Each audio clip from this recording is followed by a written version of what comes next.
వేలాదిగా తరలి వచ్చి దేవరకొండ గడ్డ కాంగ్రెస్ పార్టీకి అడ్డా అని నిరూపించినందుకు మీ అందరినీ మనస్ఫూర్తిగా అభినందిస్తున్నా. మిత్రులారా, సరిగ్గా 2 సంవత్సరాల క్రితం డిసెంబర్ మాసం 2023 నాడు మీ ఓటుని ఆయుధంగా మార్చి 10 సంవత్సరాలు తెలంగాణ ప్రజల్ని పట్టి పీడించి ఘడీల పాలనను రుచి చూపించిన విర్రవీగుతున్న నాయకులను మీ ఓటు అనే ఆయుధంతోని గడీలను కుప్పకూల్చి ప్రజా పాలనను ఇందిరమ్మ రాజ్యాన్ని తెచ్చుకొని మనం 2 సంవత్సరాలు పూర్తి చేసుకొని ఆ 2 సంవత్సరాల విజయోత్సవ సభను ఈనాడు దేవరకొండ శాసనసభ నియోజకవర్గంలో మనం ఏర్పాటు చేసుకున్నాం. మిత్రులారా, ఇవాళ మీరు ఆలోచన చేయండి. ఈ నల్గొండ జిల్లాకు ఒక చైతన్యం ఉన్నది. ఈ నల్గొండ జిల్లాకు, ఈ ప్రాంత గాలికి నీరుకు ఒక పోరాట పౌరుషం ఉన్నది. ఆనాడు నిజాం నవాబులు ఇక్కడి ప్రజల్ని పీడిస్తున్నప్పుడు, ఈ ప్రాంతం మీద ఆధిపత్యం చెలాయిస్తున్నప్పుడు, ఈ ప్రాంతంలో దోపిడీకి పాల్పడుతున్నప్పుడు, ఈ ప్రాంతానికి విముక్తి కలగాలి, భూమి కోసం, భుక్తి కోసం, విముక్తి కోసం సాయుధ రైతాంగ పోరాటాన్ని నిర్మించి ఆనాటి నిజాము ప్రభువులనే దిగంతాలకు తరిమి కొట్టిన ప్రాంతం ఈ నల్లగొండ ప్రాంతం. ఈ ప్రాంతం గురించి చర్చించాలి అంటే ఓ రావి నారాయణ రెడ్డిని, ఓ ఆరుట్ల కమలాదేవిని, ఓ మల్లు స్వరాజ్యంను, భీమిరెడ్డి నరసింహారెడ్డిని, ఒక ధర్మ భిక్షంను, ఒక దొడ్డి కొమరయ్యను తలుచుకోకుండా ఈ నల్లగొండ జిల్లా చరిత్ర అసంపూర్తిగానే ఉంటుంది అని మనం అనుకోవచ్చు. కొండా లక్ష్మణ్ బాపూజీ గారి త్యాగం వల్ల కొండా లక్ష్మణ్ బాపూజీ గారు నిలవ నీడనిస్తే పార్టీని పెట్టుకున్న వాళ్ళు వారు మరణించినప్పుడు కనీసం పరామర్శించడానికి కూడా ముందుకు రాలే. అదేవిధంగా ఈనాడు డాక్టర్ బాబాసాహెబ్ అంబేద్కర్ గారి వర్ధంతి, వారిచ్చిన రాజ్యాంగ స్ఫూర్తి, రాజ్యాంగం యొక్క హక్కు ఈనాడు తెలంగాణ రాష్ట్రం ఏర్పడడానికి పునాదులు వేసింది. శ్రీమతి సోనియా గాంధీ గారి త్యాగం, డాక్టర్ బాబాసాహెబ్ అంబేద్కర్ గారు ఇచ్చిన స్ఫూర్తి, ఆర్టికల్ 3 ప్రకారం ఈనాడు మనం తెలంగాణ రాష్ట్రాన్ని ఏర్పాటు చేసుకున్నాం. వాళ్ళందరి స్ఫూర్తితోనే, శ్రీమతి సోనియా గాంధీ గారి ఆశీర్వాదంతో, డాక్టర్ బాబాసాహెబ్ అంబేద్కర్ గారి స్ఫూర్తితో ఈనాడు ప్రజాపాలన, ఇందిరమ్మ రాజ్యంలో మనం సంక్షేమము, అభివృద్ధిని 2 కళ్ళలాగా భావించి ఈనాడు ముందుకు వెళ్తున్నాం. మిత్రులారా, ఇప్పటి దగ్గర పెద్దలు ఉత్తమ్ కుమార్ రెడ్డి గారు చెప్పిండ్రు, ఆనాడు 10 సంవత్సరాల పాలనలో ఏ పేదవాడి కూడా రేషన్ కార్డు ఇవ్వాలి, పెళ్ళైన కోడలు ఇంటికి వస్తే కనీసం ఆ కోడలు పేరు ఇంటి రేషన్ కార్డులో చేర్చాలన్న సోయి గత ప్రభుత్వానికి లేకుండే. తల్లిగారింటి నుంచి అత్తగారింటికి వచ్చినప్పుడు భూమి లేకపోయినా, ఇల్లు లేకపోయినా ఆ పేదవాళ్లకు, ముఖ్యంగా గిరిజన ఆడబిడ్డలకు రేషన్ కార్డులో పేరుంటే ఆ కుటుంబ సభ్యురాలు అయినట్టుగా గుర్తింపు ఉండేది. కానీ ఆనాటి ప్రభుత్వం 10 సంవత్సరాలు ప్రజలు చెప్పులు అరిగేలా తిరిగినా పేదలకు రేషన్ కార్డు ఇవ్వాలన్న ఆలోచన చేయలేదు.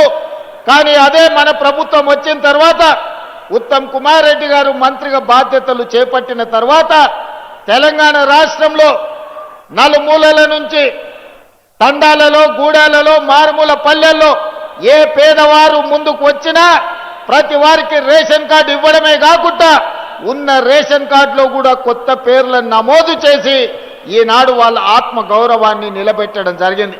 ఒక్క దేవరకొండ శాసనసభ నియోజకవర్గంలోనే మీ అభిమాన శాసనసభ్యులు బాలు నాయక్ గారు 14,000 రేషన్ కార్డులు ఇప్పించడం ద్వారా రాష్ట్రంలోని అత్యధికమైన రేషన్ కార్డులు దేవరకొండ నియోజకవర్గ ప్రజలకే దక్కింది. ఈనాడు ఈ పాలనలో పేదలకు న్యాయం జరిగింది. అదే కాదు, ఇవాళ మీరు ఆలోచన చేయండి, రాష్ట్ర ప్రభుత్వం ప్రవేశపెట్టిన ప్రతి పేదవాడి ఇంటికి 200 యూనిట్లు ఉచిత కరెంట్ ఇస్తే 50 లక్షల కుటుంబాలు ఇవాళ తెలంగాణ రాష్ట్రంలో ప్రతి వాడి ఇంట్లో ఇవాళ విద్యుత్తు వెలుగులు ఉన్నాయి అనంటే 200 యూనిట్లు ఉచిత కరెంటు పేదవాళ్ళకు అందించడం వల్ల ఈరోజు గుండెల నిండా నిద్ర పోగలుగుతున్నారు పేదవాళ్ళన్న సంగతి ఈరోజు మనం గుర్తు చేసుకోవాలి. ఇదే కాదు, ఆనాడు దొడ్డు బియ్యం మా అక్కలు ఈ పక్కన ఉండ్రు, నా ఎదురుగుంటే ఇంకా బాగుండేది, మా అక్కలు ఆ పక్కన ఉండ్రు. ఇవాళ మా అక్కల్ని మా చెల్లెళ్ళని నీడికి వచ్చిన వాళ్ళని మా పెద్దమ్మల్ని నేను అడుగుతున్నా, ఆ ఎల్ల దొడ్డు బియ్యం ఇస్తే బర్లకు దాననన్న పెట్టేది, లేకపోతే రేషన్ కార్డు రేషన్ షాపోడికే 11 రూపాయలకు తెగనమ్ముకునేది. కానీ ఇవాళ ఉత్తమ్ కుమార్ రెడ్డి గారు మంత్రిగా అయిన తర్వాత తుంగతుర్తి శాసనసభ నియోజకవర్గంలో రేషన్ కార్డుల పంపిణీ కార్యక్రమాన్ని ప్రారంభించడం, హుజూర్ నగర్ శాసనసభ నియోజకవర్గంలో సన్న బియ్యం పంపకాలు మొదలుపెట్టినాం. ఇవాళ 3,10,00,000 మంది తెలంగాణ బిడ్డలు సన్న బియ్యం తింటున్నారు. ఆ సన్న బియ్యంతోనే సంటి పిల్లలకు బుక్కెడు బువ్వ ఈరోజు కన్న పిల్లలకు తినిపిస్తున్నారు మా అక్కలు మా చెల్లెళ్ళు. అంటే ఈరోజు ఈ ప్రభుత్వంలో ఇందిరమ్మ రాజ్యంలో పేదవాడి కడుపు నింపాలి, పేదలకు న్యాయం జరగాలి, పేదల ఆకలి తీర్చినప్పుడే నిజమైన ఇందిరమ్మ రాజ్యం అని ఈనాడు మన ప్రభుత్వం సంపూర్ణంగా విశ్వసిస్తుంది. కాబట్టి ఆ శాఖకు సంబంధించిన మంత్రివర్యులు ఉత్తమ్ కుమార్ రెడ్డి గారు ప్రతి పేదవాడికి ఇవాళ రాష్ట్రం మొత్తం మీద సన్న బియ్యం అందిస్తారు. ఇవాళ కొంతమంది మాట్లాడుతున్నారు ఇతర రాష్ట్రాలలో లేవాని.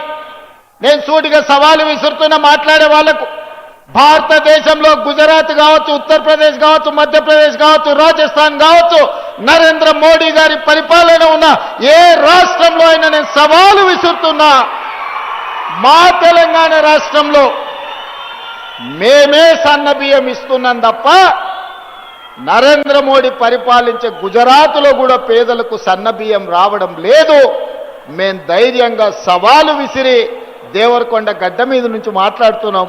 ఇవాళ పేదలు మా కుటుంబ సభ్యులుగా భావించి మా కుటుంబాలలో తింటున్న సన్న బియ్యమే ఈ వేదిక మీద ఉన్న పెద్దలు ఏ సన్న బియ్యం తింటుండ్రో 4 కోట్ల తెలంగాణ ప్రజలకి ఈనాడు సన్న బియ్యం ఇవ్వడం ద్వారా వాళ్ళ ఆత్మ గౌరవాన్ని నిలబెట్టి దేశానికే మనం ఇవాళ ఆదర్శంగా నిలబడ్డమన్న సంగతి నేను ఈరోజు తెలియజేయదలుచుకున్నా. ఇదే కాదు మిత్రులారా, ఆనాడు ఇందిరమ్మ రాజ్యంలో డాక్టర్ వైఎస్ రాజశేఖర రెడ్డి గారు ముఖ్యమంత్రిగా ఉన్నప్పుడు 2004 నుంచి 2014 వరకు 10 సంవత్సరాలలో తెలంగాణ రాష్ట్రంలో మారుమూల ప్రాంతాలలో, లంబాడి తాండాలలో, ఆదివాసి గూడాలలో పేదవాళ్లకు 25 లక్షల ఇందిరమ్మ ఇండ్లు ఇచ్చి నిలవ నీడలేని పేదవాడికి ఆత్మ గౌరవం పెంచడానికి ఆనాడు 25 లక్షల ఇందిరమ్మ ఇండ్లు ఇచ్చిండ్రు. మరి తెలంగాణ రాష్ట్రం వస్తే డబుల్ బెడ్రూమ్ ఇండ్లు ఇస్తా అని ఆనాడు నమ్మబలికిండు ఒక ఆయన. ఇవాళ నేను అడుగుతున్నా, దేవరకొండ నలుమూలల నుంచి 40-50 వేల మంది ఈడున్నారు. ఈడున్నోళ్ళకి ఎవరికైనా డబుల్ బెడ్రూమ్ ఇండ్లు వచ్చినాయా? ఎవరికైనా డబుల్ బెడ్రూమ్ ఇండ్లు వచ్చినాయా?